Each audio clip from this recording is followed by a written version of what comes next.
There's only three things, really, three major things that you can do within your day in terms of work output. So you make sure that's priority. And those three things, those three major things will get 100% of my energy. That is really the idea surrounding time management, what people call as time management. But in reality, you can't really manage time.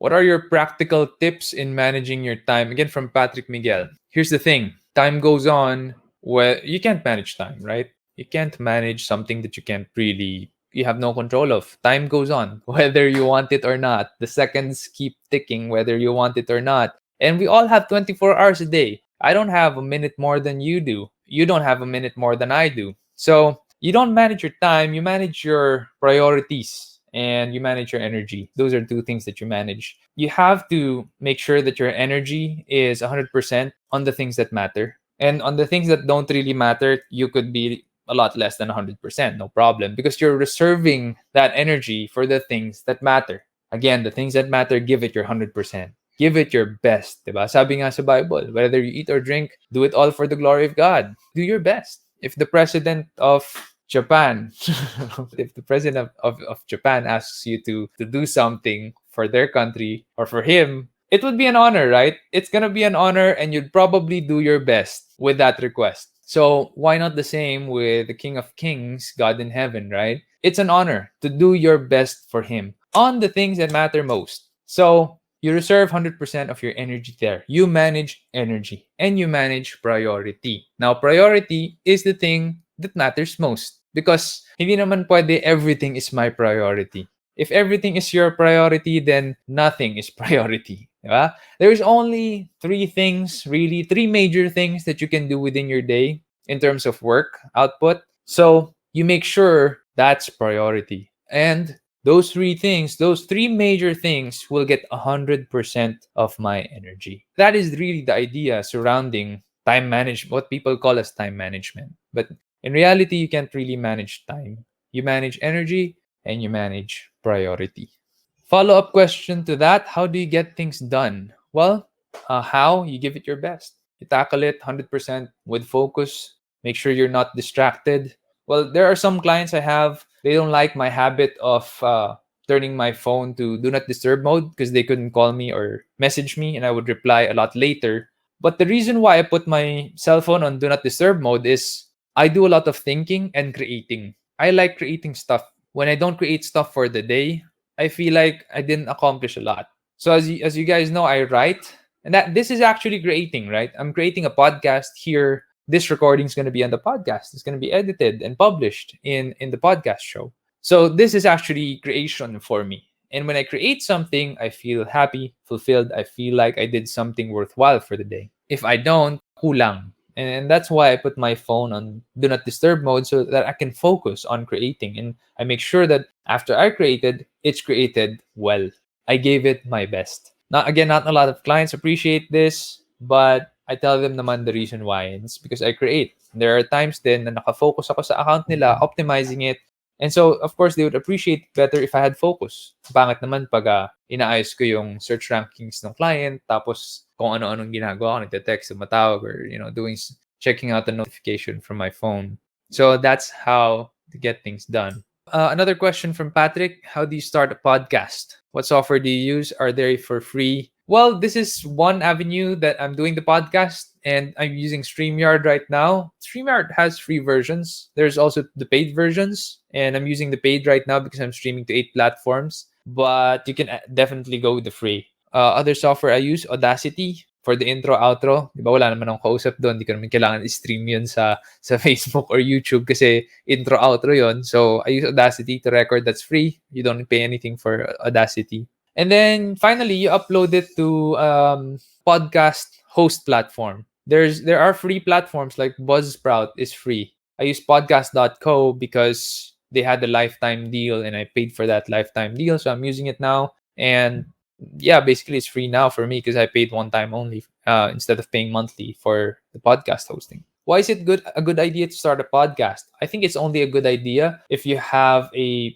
purpose or a mission, and that is to help people with what you know, or to help people by sharing stuff that you're ahead of. So for me, that's about entrepreneurship, leadership, management. That's something that I know I can help people with and share to others, even if I don't get paid. Because again, I'm not getting anything out of this. 8 to 9 p.m. every Thursday night. I'm not getting anything. It is a purpose, a mission, and a calling. So if I'm looking for making money, I'm not gonna do this. Starting a podcast is a bad reason if you want to make money. That is really what I think. But if you just want to help people, I think starting a podcast is a fantastic way to do it.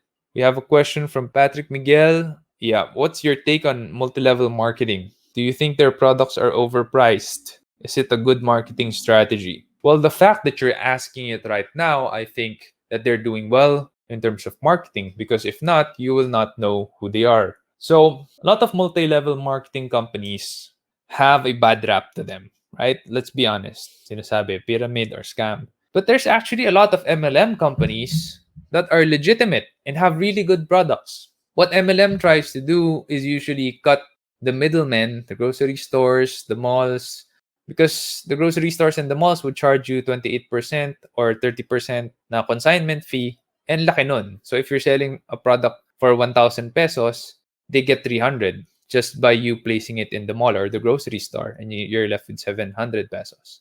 So MLM is trying to cut that. And instead of paying that 300 pesos to the mall, that 30%, or the grocery store, they would rather pay it out to their direct salespeople, which is the people selling for the MLM company. With MLM, are their products overpriced?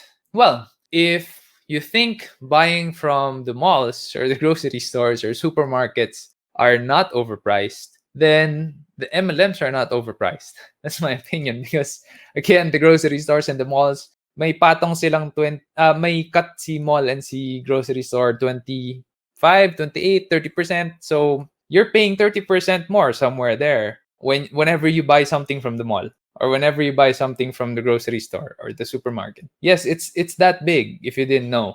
So if you're willing to buy from the mall, grocery stores, or supermarkets, then MLM is not overpriced. That's my opinion, because I think that that's also pretty much what they're putting as their profit margin. Maybe they're putting more, but yes, the merchant is also putting more kasi nga 30% napupunta sa malls or sa grocery stores, supermarket. So you can imagine siguro yung kinikita nila or yung profit margin nila is a lot bigger than 30%. So MLM products, I think also they're selling at a lot bigger than just 30%. But then they also give you the opportunity to earn from them. Malls and groceries and supermarkets will not, they don't have that. They're not going to let you do that, right? So that's the difference with MLM and malls and supermarkets. That's my opinion. Just a disclaimer, I am a very happy user of Usana. I've been using it for 9 years now. I've been taking Usana for 9 years, and that's it's really one of the things that I take every day and keeps me healthy. I'm also a distributor of Usana, but I don't distribute actively. It's just that I have a distributor account with them. But yeah, I think that the business model is really good. So it is a good marketing strategy, just because you tap word of mouth. Diba? Salespeople of MLM, or members, or we call them associates of MLM companies, they sell directly to people in their network, people they know. And again, word of mouth marketing is the best form of marketing. So it is a good marketing. It's actually genius. It's actually a genius form of marketing strategy. From Mark Davis, question is, how can we say that the product is overpriced? Well, it comes down to value for me. You can't really say that something is overpriced just because namamahalan ka sa kanya or you don't have the money to buy it. I mean, I look at a Porsche as a car that's overpriced because I don't really appreciate the value it can give. But I have a friend who told me that because of buying his Lamborghini, he was able to enter an exclusive club full of business people who owned Lamborghinis, and that those connections actually gave him more business, much more than what the Lamborghini is worth. So, ang tingin ko dun sa Lamborghini, mahal. But for him, it's actually a worthwhile purchase. Naging asset siya kasi he gained connections out of it and he made more money out of it. So I think Saying something is overpriced depends on the perspective and on the value you get out of it. There are some things that really you get a little to no value out of. Yun, mahal yun. Kahit sabihin mong 10 pesos lang naman siya eh. Pero nung dumating siya, sira or wasak. Or 100 pesos lang naman siya eh. Pero nung dumating siya, hindi ko magamit kasi may topak eh. For me, yun ang mahal. Kaysa doon sa bumili ka ng 1,000 pesos, but it does really what you expected to do. It does what it was advertised to do. For me, that's not overpriced. That's actually value that you bought because you know it costs that much and it did what it was supposed to do. But the 100 pesos or the 10 pesos, mura nga yung price tag niya, but the value is overpriced kasi sira siya nung dumating. So that's how I look at value and things being overpriced. Mark Davis follow-up question. Are there guidelines that our government provided about this? Yes, I think there are guidelines. I am not aware of them, but I think there's a lot of people during that time kasi hoarding PPEs, face shields, face masks, and so our government had to intervene. Other than that, I don't think there's a lot of regulations about dictating the price range of your product or service. I really don't. So yeah, I think it's an isolated case, medyo fringe case yung nangyari no with the PPEs, and that's because we're playing with lives. Eh. You hoard PPEs and sell it for a very expensive price. People can't buy. What happens is people will get the virus, and that's gonna make our government bleed more money in terms of healthcare. Or if they don't bleed money, then people are gonna die and suffer. So it's more of an ethical issue in that case. No?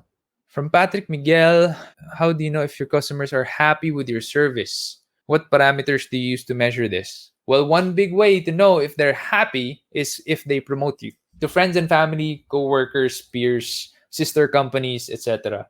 I was blessed early on in my entrepreneurial journey that I have a client and they referred me to their sister company. And that sister company has been with us ever since I started doing the business. That's 2009. So that's 11 years now. Freelancer pa ako nun. I officiated the business 2010 when I was 22 years old. That's why my book is titled CEO at 22. But yeah, 11 years na yung client sa amin. And that client was referred because my original client, Uratex, was so happy with the work that we did for them. And so that told me that I had something going on here.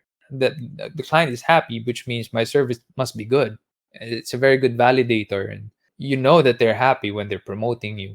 What parameters do you use? You can use NPS or Net Promoter Score. You can search it out on Google what it means, but you ask people how strongly would you promote or share this food or this product or this service with your friends and family or with your peers. And it's a scale of 0 to 10 or 1 to 10. If they answer 9 or 10, good, they're going to promote it. High chance of promoting it. High chance of sharing your product or service to friends and family. If their answer is 7 to 8, they're neutral. They're not going to promote you, but they also think that your product is okay. If they're 6 and below, they're detractors. It means there's something they don't like about your product or service. And the chances are, if they're asked by someone, okay ba si ganito, okay ba si SEO hacker, chances are they're gonna say, hindi okay yan. Detractors yon. 6 and below yung sagot nila. So I use Net Promoter Score as well. And then there's a follow-up question to that. Why do you say 9 or 10? Or if their answer is anywhere from 1 to 8, how can we move that to a 9 or 10? That's a follow-up open-ended question. So that's something that you can use to measure if your customers are happy or satisfied with your work or with your product.